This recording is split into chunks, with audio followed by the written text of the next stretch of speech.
Perawat cantik tuan muda. S2. Bab 105. Cici termangu di kamarnya. Saat Lanita mengetuk pintu kamar hendak mengolesi perutnya dengan minyak aromaterapi, Cici benar-benar menangis. Sakit banget, tanya Lanita dengan wajah khawatir karena Cici hanya meringkuk membelakangi Lanita yang membaluri perut Cici dengan minyak aromaterapi. Nyonya, panggil Sri yang muncul di pintu kamar Cici membawa minuman parutan kunyit. Nah, Mbak Sri bikin ramuan ajaibnya, nih. Ayo, diminum. Lanita membantu Cici duduk. Cici menurut saja dan melanjutkan sandiwaranya seolah-olah dia menangis karena sakit perut. Beberapa saat kemudian tangis Cici mereda. Dia ingin sendiri setelah sandiwaranya berakhir. Tepat jam 8 malam Dora datang bersama Dimas, dan benar saja mereka membawa banyak makanan. Dora melihat Cici di kamar yang tidur meringkuk. Dora membetulkan selimut Cici. Semua orang di rumah paham jika Cici selalu merasa kesakitan saat datang bulan di hari pertama. Dora keluar kamar Cici dan menutup pintu dengan perlahan. Dora, petualangan kita sore ini hanya mengintai rumah Om Tama saja, bisik Dimas. Dora dan Dimas berjalan menuju ruang bersantai. Iya, hanya mengintai saja. Untuk apa mengintai rumah Om Tama? Jangan banyak tanya. Ingat, ini rahasia kita. Oke, baiklah. Tenang saja. Tapi kenapa rasanya flat sekali? Hanya mengintai tanpa tahu apa yang diintai. Apa besok-besok kita akan mengintai rumah Om Tama lagi? Bisik Dimas. Entahlah. Aku hanya ingin tahu rumah Om Tama saja dan orang-orang yang ada di sana. Tapi kurasa kita cukup mengintai saja. Masuk rumah Om Tama terlalu berbahaya. Dimas mengerutkan kening. Kenapa berbahaya? Ada rahasia apa di sana? Ada mafia kesasarkah? Dora menggeleng. Hilangkan rasa penasaranmu dan aku akan menepati janjiku. Tandas Dora. Baiklah. Dimas menurut. Aku mau ke kamar saja. Terima kasih sudah jadi partnerku hari ini. Dora menepuk bahu Dimas dan melesat menuju kamarnya. Di kamar, Dora tertegun, dia lupa menutup kembali diarinya. Apakah Cici tadi masuk kamarku? Dora cemas melihat meja belajarnya. Tapi letaknya masih seperti semula. Dora membuka laci atas meja belajarnya. Kuteks warna merahnya masih ada dan letaknya tetap seperti semula. Semua logo kuteks tampak seragam antara satu dan yang lainnya. Dora pikir andai Cici memakai kuteksnya, dia tak akan menyimpan kembali botol kuteks seteliti dirinya. Padahal sebetulnya tadi Cici teramat rapi menyimpan segala sesuatu yang ada di atas meja belajar Dora agar Dora tidak curiga.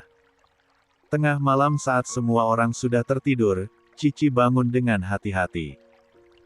Dia ingin memastikan kebenaran ruang rahasia di ruang kerja Reza sesuai dengan apa yang dia baca dalam diari Dora. Cici mengendap-endap menuju ruang kerja Reza, membuka pintu ruangan dengan sangat hati-hati. Dia bernapas lega, ruang kerja itu kosong. Jarum jam menunjukkan angka 1.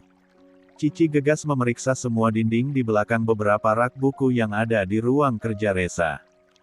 Di mana ya letaknya? Gumam Cici tidak putus asa seraya mengingat-ingat tulisan Dora. Oh, di belakang rak yang berisi album foto. Cici segera menghampiri rak besi tempat menyimpan banyak album foto. Setelah beberapa saat membuka-buka barisan album foto, Cici melihat tombol yang dimaksud Dora. Inikah? Cici menekan tombol tersebut. Rak besi berat itu pun bergeser dengan sendirinya. Cici termenung melihat daun pintu yang awalnya tersembunyi kini terpampang di depannya. Cici membuka pintu ruang rahasia. Wah, apa ini? Cici terbelalak melihat banyak monitor besar yang merekam banyak sudut di rumah keluarga Darmawangsa.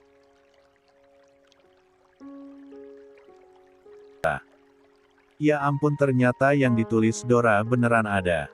Sampai area Om Dimitri dan area Mbak Sri ada rekamannya. Pasti kamera diletakkan di tempat tersembunyi, gumam Cici. Karena dia ingin memeriksa dan memastikan apa yang membuatnya penasaran dari tulisan Dora, Cici kembali menekan tombol rahasia dari dalam. Rak bergeser, dia pun menutup pintu ruang rahasia dengan lega. Pengoperasian tombol-tombol layar monitor sangat mudah dipahami. Dora saja bisa, apalagi Cici. Dia mengingat lalu mengetikkan tanggal kedatangan terakhir dia Pitaloka malam-malam bersama suaminya. Cici mempercepat waktu di tanggal tersebut menjadi malam hari kemudian mendengarkan dengan seksama pengakuan dia Pitaloka. Cici dengan singkat mengetahui semua rahasia Rangga dan Wiratama. Napasnya terasa tercekik. Dora tidak mengada-ada. Desis Cici. Rangga benar-benar anak kandung keluarga Tanjung Kusuma, pekik Cici tertahan. Tak ingin berlama-lama, dia segera mengetikkan tanggal saat semua orang berkumpul di rumah Reza. Saat itulah Dora menggambar di ruang rahasia dan mengetahui rahasia tentang dirinya. Cici terhenyak. Isi hati Dora dalam diari itu memang benar adanya. Lama Cici menatap layar monitor di depannya. Melihat bagaimana sedihnya Lanita mendengar tentang kabar Ashifa. Mama dan Papa memang benar-benar menyayangi aku dan Rangga. Mama tampak khawatir sekali kehilangan aku dan Rangga, gumam Cici. 2 jam kemudian Cici sudah kembali berada di kamarnya. Dia tak bisa tidur hingga pagi menjelang. Mulai saat ini aku harus memperhatikan Tante Sus dan Mama juga Papa. Jika Tante Sus sudah mendapatkan apa yang diminta, Papa pasti akan segera melaporkannya pada Papa dan itu sudah pasti dibahas di ruang kerja, di mana lagi. Cici membatin di bawah selimut saat azan subuh berkumandang. Anak panti yang sudah menjelma menjadi gadis cantik itu akhirnya sholat subuh sendirian di kamar karena semalam dia berbohong sedang haid pertama. Selesai sholat subuh, Cici teringat Dora. Terjawab sudah keanehan Dora yang akhir-akhir ini selalu memeluk Rangga dan dirinya serta mengatakan jangan pernah pergi meninggalkannya. Mata Cici menghangat. Dia bahagia karena ternyata Dora begitu menyayanginya meski adik kecilnya itu sudah mengetahui jika Rangga dan dirinya bukanlah anak kandung Reza dan Lanita. Cici pun menyadari, saat Dora gila-gilaan belanja banyak barang untuk dirinya dan Rangga itu sebetulnya Dora sudah mengetahui identitas asli kedua kakaknya. Terima kasih, Tuhan. Mama, Papa dan Dora begitu menyayangi aku dan Rangga. Cici mengusap air mata dengan mukenanya. +08. 1 hari, 2 hari, Cici belum melihat tanda-tanda Suzana sudah mendapatkan informasi mengenai Ashifa. Di hari ketiga, Suzana meminta Reza dan Lanita masuk ruang kerja tepat jam 8 malam. Cici menunggui dengan santai di kamarnya. Malah dia sempat ketiduran. Jam 2 malam Cici terbangun. Kembali dia mengendap-endap menuju ruang kerja Reza. Hufet. Cici bernapas lega saat sudah berada di ruang rahasia. Dora, terima kasih kamu sudah membantu Kak Cici mengetahui identitas Kak Cici yang sebenarnya, gumam Cici. Maka Cinta segera memutar rekaman saat Suzana mengajak Reza dan Lanita masuk ruang kerja. +18. Jadi bagaimana, Sus? Kau sudah mendapat informasi mengenai Ashifa Permatasari? Tanya Reza tampak tidak sabar. Suzana mengangguk. Ashifa Permatasari tinggal di sebuah rumah sederhana di daerah Fatmawati, Tuan. Dulu, Ibu Ashifa tinggal di perumahan Sawangan, Depok. Tapi kemudian menghilang saat beliau mengandung Non Cici. Suzana jeda sejenak. Hamil. Di mana suaminya? Siapa suaminya? Tanya Reza. Suzana menggeleng. Ibu Ashifa tidak pernah menikah. Bagaimana dia bisa hamil? Oh, hamil di luar nikah. Terka Reza. Suzana mengangguk. Oke, kau tahu siapa lelaki yang menghamilinya? Suzana menghela napas dalam. Tuan, sebelum aku memberitahu siapa yang sudah menghamili Ibu Ashifa, apa Tuan tidak penasaran di mana kini Ibu Ashifa bekerja? Reza dan Lani saling bertukar pandang. Tentu saja kamu ingin tahu, jawab Reza dan Lani bersamaan. Suzana kembali terdiam. Sus, jangan buat kami penasaran.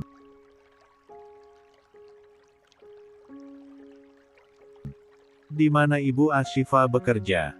Desak Lanita. Suzana menarik napas dalam. Ibu Ashifa menjadi wanita penghibur di sebuah klub malam. Lanita dan Reza memekik. Apa? Wanita penghibur? Perempuan malam maksudnya, Sus? Tanya Lanita gemetar. Suzana mengangguk. Reza menggenggam jemari tangan Lanita. Oke, ceritakan semuanya pada kami, Sus. Reza menegarkan hati. Tuan ingat, dulu, saat Nyonya Lani diculik wanita suruhan Pak Karta. Mucikari sebuah klub malam. Reza tentu saja masih ingat, saat itu Rashid melapor disertai bukti video rekaman penculikan Lani di depan rumahnya sendiri. Mucikari itu bernama Esme. Klub malam tempat Ibu Ashifa bekerja adalah klub malam milik Esme, jelas Suzana. Lanita kembali memekik. Dia menutup mulutnya karena nyaris tak percaya dengan pendengarannya. Esme mengatakan padaku jika seorang lelaki membeli Ibu Ashifa dengan mahal saat dirinya masih perawan. Ibu Ashifa dibawa dari desa untuk menjadi salah satu nona di klub malam miliknya. Tapi saat itu Ibu Ashifa urung menjadi nona. Dia menjadi seorang wanita simpanan lelaki beristri. Lanita kembali memekik tak percaya. Maka keluarlah semua informasi lengkap mengenai Ashifa hingga saat Ashifa melahirkan, dan menitipkan Cici di panti asuhan kemudian dirinya kembali terjun menekuni dunia malam. Ya Allah ya Tuhan, siapa lelaki yang sudah menjadikan mama kandung Cici menjadi seorang simpanan? Tanya Lani merasakan dadanya teramat sesak. Suzana kembali menghela napas. Lelaki itu Tarumanegara, Ayah Okan, pemilik Yayasan Bumi Ayu. Lanita kembali memekik tertahan. Apa ku bilang? Taruman pasti berhubungan dengan Ashifa, sayang. Lanita sudah terisak di pelukan Reza. Sus, di mana klub malam milik Esme? Tanya Reza. Suzana menyebutkan sebuah klub malam di salah satu sudut kota Jakarta. Cici terpaku di tempatnya. Seluruh tubuhnya terasa kebas. Dirinya anak seorang kupu-kupu malam. Kedua lutut Cici lunglai. Dia luruh di atas lantai. Kebenaran tentang dirinya sungguh sangat mengejutkan. Ibu kandungnya seorang wanita penghibur dan ayah kandungnya ternyata adalah pemilik yayasan yang juga menaungi sekolah tempat dirinya menimba ilmu. Kenyataan yang terpampang di depannya begitu menyakitkan. Jantung Cici terasa diremas-remas. Ada sebentuk kebencian sekaligus rasa iba di hati Cici untuk Ashifa. Cici benci karena Ashifa sudah membuangnya, tapi juga kasihan karena Ashifa menjadi korban dan budak nafsu kejamnya dunia malam. Cici tak sanggup menangis, hanya tenggorokannya saja yang terasa tercekik. Dia tak bisa bersuara dan hanya bisa memukuli dadanya karena dia merasa sesak. Berulang kali Cici menggeleng, berharap apa yang didengarnya hanyalah mimpi. Tapi cubitan keras di lengannya sungguh terasa sakit, meski sakitnya tidak seberapa dibanding rasa sakit saat dia mengetahui siapa ibu kandungnya yang sebenarnya. Sejak mengetahui identitas orang tua kandungnya, Cici menjadi lebih pendiam. Dia bingung. Ingin bercerita tapi pada siapa? Rangga tidak mungkin. Rahasia hidupnya pun ditutup rapat oleh Tanjung Kusuma dan Dharma Wangsa. Non cinta, panggil Sri. Iya, Mbak Sri. Cici tergeragap di depan kompor. Cici memang sesekali belajar memasak dengan Sri dan Dimitri. Dia merasa harus bisa memasak mengingat asal-usul dirinya yang hanya seorang anak angkat. Itu santannya harus selalu diaduk. Lamun diantepkan wae eng kena pecah. Hili, Mbak Sri mulai, deh. Apa artinya? Kekeh Cici. Kalau nggak diaduk-aduk, santannya pecah, nggak menyatu sama bumbu, kurang sedap rasanya, dari penampakan juga nanti kurang yahut. Cici kembali mengaduk-aduk rendang daging sapi buatannya. Non Cici lagi mikirin pacar, iya. Dari tadi bengong terus, goda Sri. Aku nggak punya pacar, Mbak.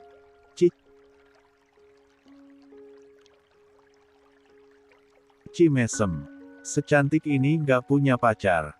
Basri kira, Non Cici pacarnya dan Guntur. Tiap kali ke rumah Den Guntur selalu bawain makanan kesukaan Non Cici. Banyak lagi, sampai orang panti pun kebagian. Cici mesem lagi. Ya Guntur memang royal, Mbak. Apa aku cerita sama Guntur saja, ya? Dia juga sama-sama berasal dari panti sepertiku. Cici membatin. Ya Allah, Nyonya. Pekik Suzana di dekat area El Dimitri. Suzana yang tampak panik mengundang perhatian orang-orang di pantry. Cici pun gesit berlari. Lanita tergeletak di lantai, dia pingsan. Ayo, kita angkat. Suzana dibantu Cici dan Dimitri serta Sri mengangkat Lani menuju kamarnya yang sudah seterusnya ada di lantai bawah sejak kehamilan Dora. Mama.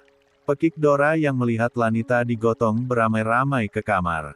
Mama kenapa, Kak? Mama pingsan, sayang. Tadi terjatuh di bawah tangga, jawab Cici. Bukan jatuh dari tangga, kan? Tanya Dora lagi. Cici menggeleng.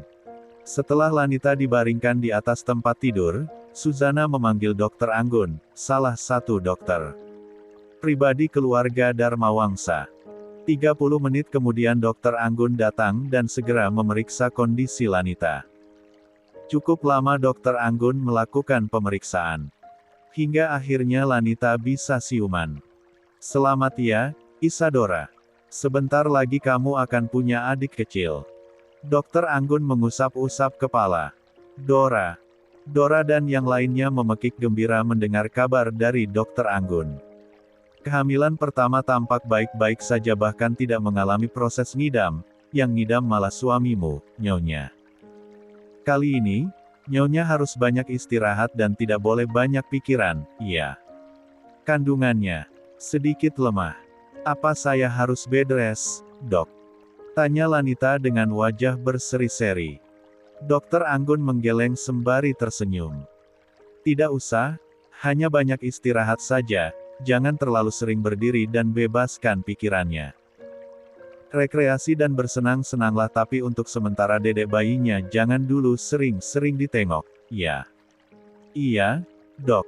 Saya memang sedang banyak pikiran, kekeh Lanita pelan. Apa sih yang Nyonya pikirkan? Punya suami tampan, kaya raya dan setia serta anak-anak yang sehat. Hidup Nyonya itu impian para wanita di luar sana termasuk saya yang masih saja single. Dokter Anggun menggenggam jemari tangan Lanita. Lanita hanya mesem sembari mendesah pelan. Dokter Anggun memang tidak tahu mengenai identitas Rangga dan Cici dengan semua intrik keluarga aslinya yang rumit dan mengganggu pikiran Lani. Aku mau telepon Papa pasti senang dengar kabar kehamilan Mama, ujar Dora. No, sayang. Jangan dulu. Biar Mama yang kasih tahu dengan cara yang romantis berdua saja, cegah Lanita seraya tersenyum malu-malu. Oh, oke, baiklah. Dora memeluk Lanita. Sementara itu Cici paham kenapa Dokter Anggun mengatakan Lanita tidak boleh banyak pikiran. Lanita sudah pasti memikirkan Rangga dan dirinya. Setelah berbincang-bincang beberapa saat, Dokter Anggun memberi resep obat lalu kembali pulang setelah dijamu istimewa oleh masakan Dimitri. Dokter Anggun begitu menyukai masakan Dimitri. Saat mobil Dokter Anggun hendak keluar dari garasi, mobil Reza masuk. Keduanya bertemu. Siapa yang sakit, Dok? Tanya Reza dari balik kaca jendela mobilnya. Tak ada yang sakit. Ajak saja Nyonya Lanita Azalea Healing. Guton Dokter Anggun. Sudah? Ya. Cepat masuk rumah. Ada kabar gembira untukmu, Tuan. Dokter Anggun melambai seraya menutup kaca jendela mobilnya. Reza tentu saja penasaran. Kabar gembira. Mengajak Lani Healing. Rashid, apa istriku hamil? Desis Reza. Rashid melajukan mobil dari pos keamanan menuju carport. Reza berlari menuju rumah dan memanggil-manggil Lani. Malam itu kebahagiaan melingkupi keluarga Darmawangsa. Kabar kehamilan kedua Lanita begitu menggembirakan semua orang. Jam 8 malam di taman samping rumah, Reza berpelukan dengan Lani di atas ayunan. Kita mau bulan madu kemana, sayang? Tanya Reza. Tadi dokter Anggun bilang kamu jangan sering-sering nengokin adeknya Dora, Cici Lanita. Iya, tenang saja. Aku sabar menanti. Kesehatan dan keselamatan calon bayi dan ibunya jauh lebih penting. Tapi kamu juga jangan terlalu keras memikirkan Rangga dan Cici, sayang. Bagaimana aku nggak kepikiran? Tiap hari aku takut kehilangan Rangga, sekarang terungkap pula fakta mencengangkan mengenai Cici. Aku tak akan sanggup kehilangan dua anak sekaligus. Aku sudah sangat menyayangi mereka, sahut Lani sendu. Reza menenggelamkan kepala Lanita dalam pelukannya. Suami istri itu tidak tahu diam-diam Cici mendengarkan percakapan mereka di tempat tersembunyi yang tidak terekam oleh CCTV. Cici sudah tahu posisi-posisi sudut rumah yang terekam kamera CCTV. Mama dan Papa benar-benar menyayangiku dan Rangga. Aku sangat terharu. Tapi malam ini aku harus menemui wanita yang mengaku sebagai ibu kandungku. Cici membatin dan melangkah menjauh dari taman samping. Guntur yang baru kali ini diminta untuk mengantar Cici pergi berdua saja merasa sangat senang. Kak Cici, mau kemana? Dora berlari memeluk Cici dari belakang yang hendak masuk mobil. Ini